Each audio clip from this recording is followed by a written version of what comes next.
Blake Lively's co-star gets denied big, and a whistleblower of Blake Lively's gets thrown under the bus?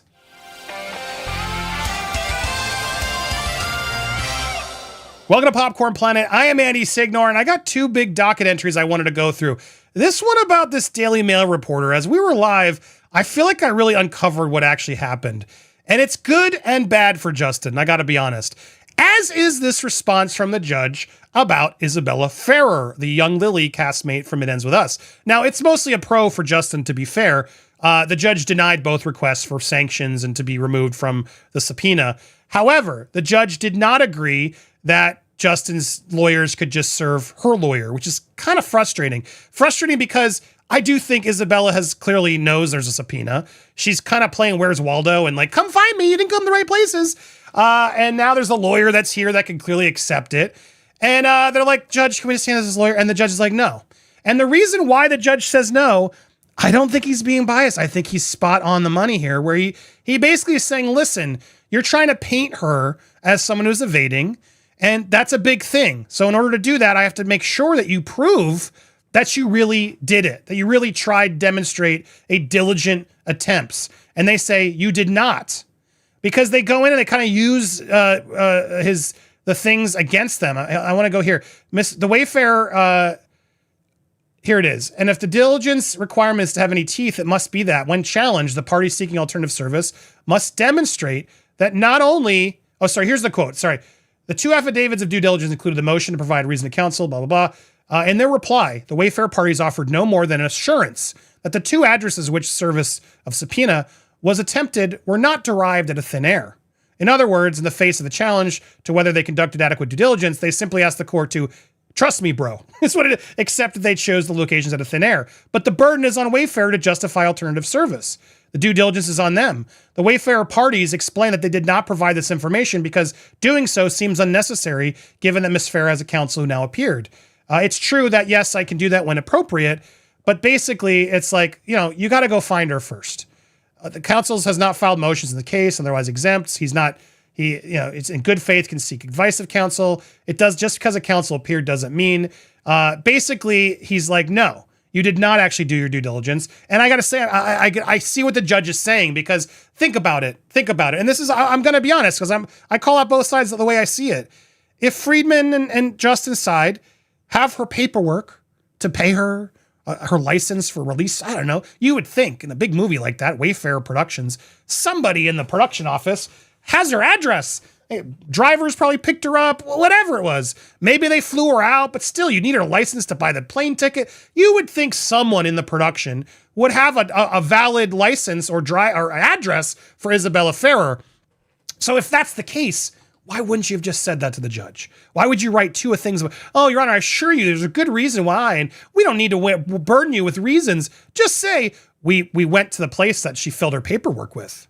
I think that would have actually helped. And the judge would have been like, well, yeah, okay, so you don't know where she is and she's not showing up? Well, that's weird. But they didn't do that. They kind of sneakily are trying to paint Isabella as being difficult, which I do think she's being. It's like, girl, there's a subpoena coming and now you're hiring a lawyer to fight it rather than just accept it.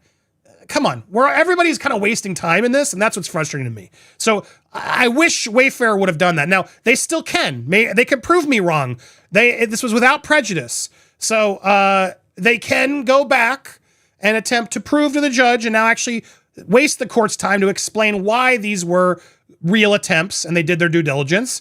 So if they don't respond with that kind of information, well, then clearly they weren't doing a due diligence offer, and now they're going to have to attempt to do it again. And they have to be careful because the judge also makes a point about sort of repetitive asks. So if like Blake Lively already got some of this stuff, which she may have, the judge sort of says like, well, it sounds like Blake already got some answers from her subpoena. So if Justin's asking for the same stuff, in theory, that could be repetitive in a way that she could ask for. That's a burden and that's expensive and you guys have to pay for that. So they have to be careful in this response and make sure the things they're asking for weren't already provided to Blake, because if they were provided to Blake, you got to go get them from Blake. And the truth is, they may have already gotten them from Blake. We don't fully understand. So that's issue 1. Now, story 2, I want to get into this whistleblower because this is another one. And as I was, I went back, and thanks to our sleuth group here who helped me find some of these links.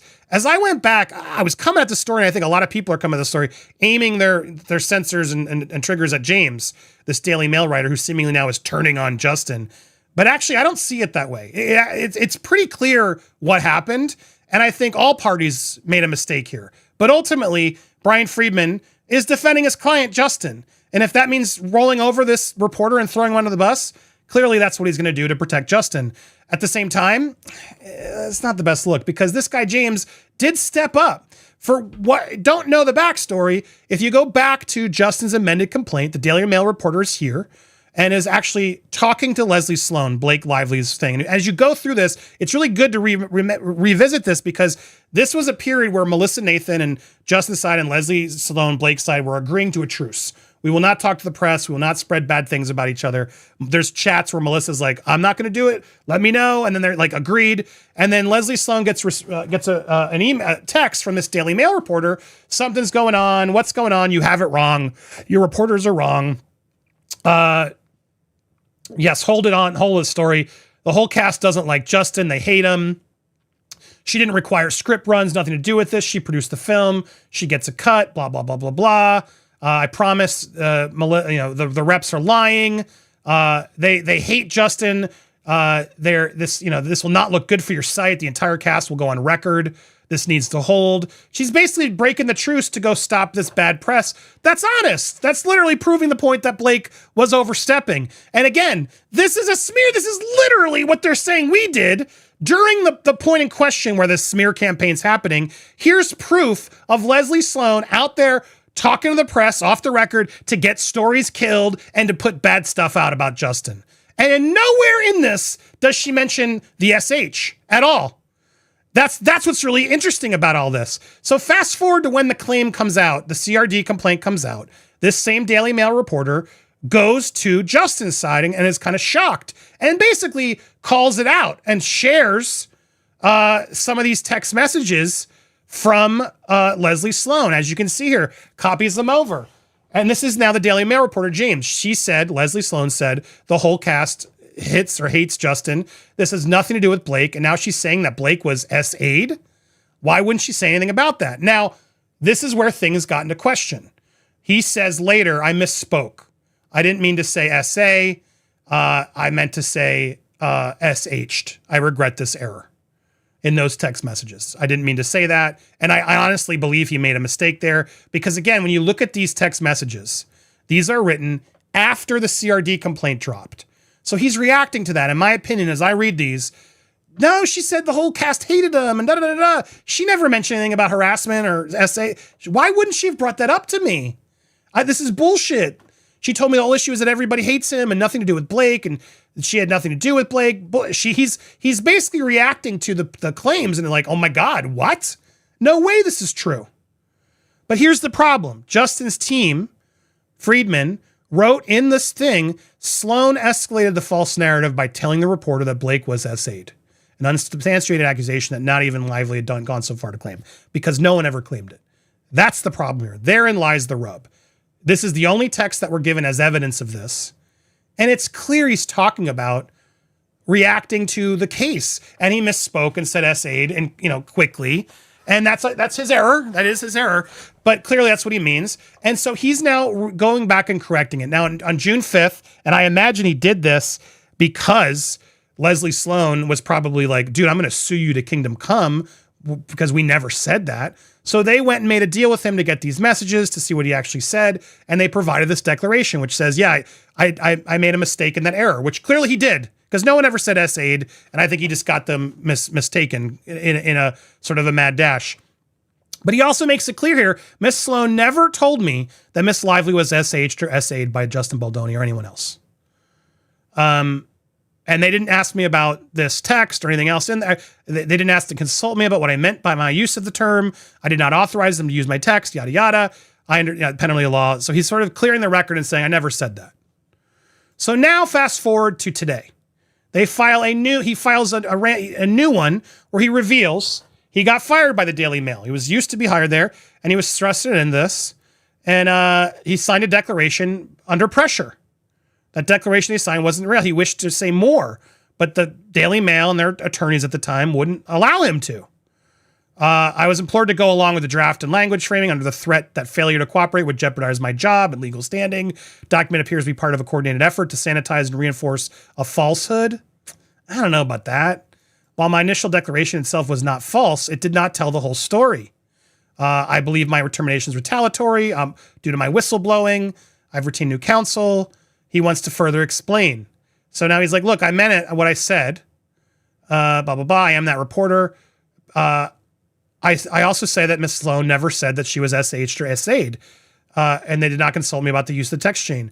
I believe the impression that was left by my initial declaration that I mistakenly told them that was SA'd. That is not accurate. While the initial declaration did not convey that as following, I expressly told Melissa Nathan and Brian Friedman in text messages on December 25th that Leslie Sloan never told me that Miss Lively was SH'd or SA'd.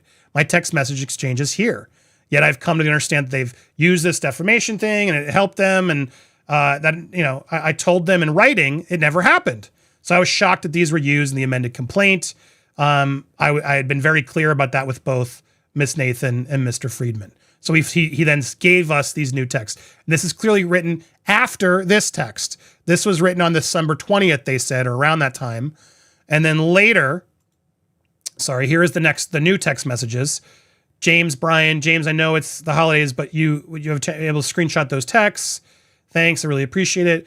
Brian, it'll be easier for you to send the screen recording of the conversation. Scroll through, you can see that Leslie bashes Melissa, tries to get me to say that Melissa was planning stories and bad-mouthing Blake. She also goes off calling Steph Jones a liar, and never once did she mention anything about SH. Here's the screenshot recording. So, look, it's true. They sort of misquoted him in a way that wasn't helpful. But at the same time, James is helping Justin a lot here. Everyone's mad at him, but look at what he's actually trying to make it clear. Why wouldn't she have mentioned the SH then? This makes no sense. She's saying everything else but, blah, blah, blah, blah, blah, blah, blah, blah. And she's trying to say that Melissa planted stuff. They're basically trying to create this retaliation back in August with this reporter. And this reporter blew the whistle. So everyone's mad at James, but I understand what's happening here. I think it's all clear to me if you're following me along.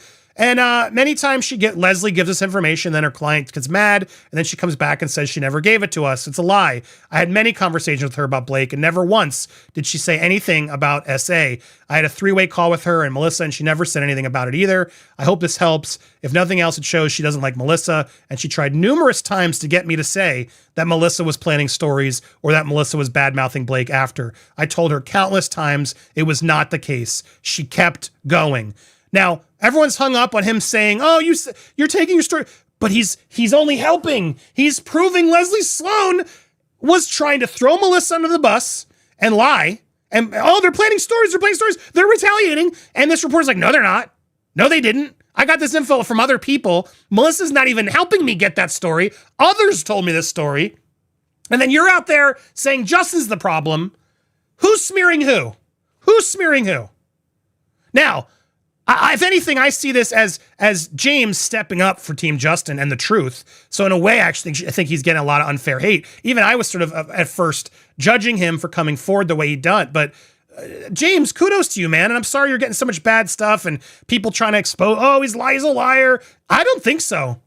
I think he got caught in something here. And I think this was a mistake, which he's clearly said.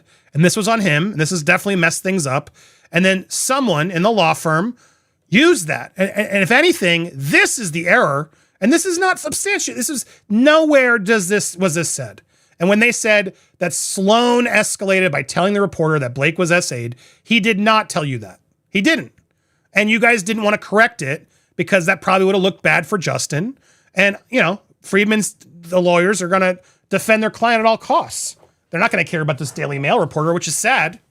But that's what I think ultimately happened here. And so why is this guy back putting more stuff out there? Probably because Blake and Leslie are probably threatening him like crazy. And now he's been fired. This guy's trying to figure out his life, etc. And I do feel bad for this guy. This guy actually helped Justin. And sadly, they misquoted him and wrote this, which wasn't true.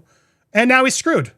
And And also now it's revealed that he, gave up the source, which no one wants to read that, even if it was the right thing to do.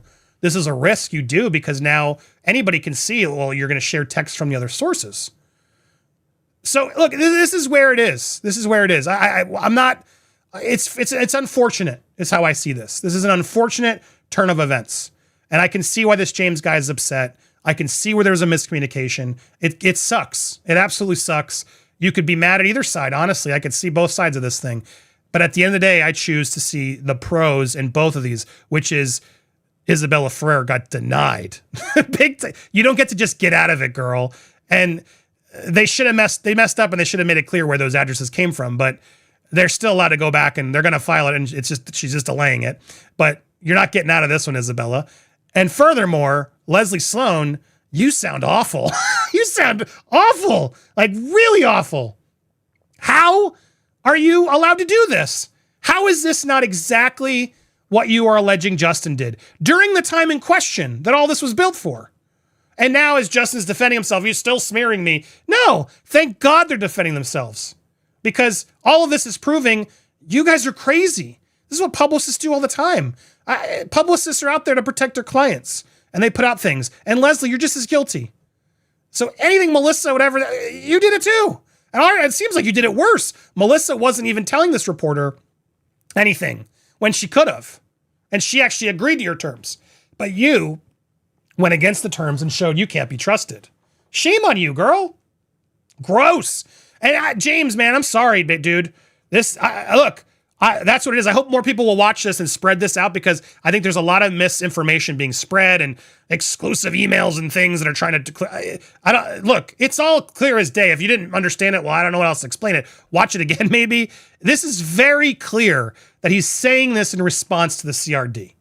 What? And he clearly misspoke by saying essayed, probably after quickly reading and just sort of summarized it improperly. And he meant to say SH'd. And he's referring to the whole thing.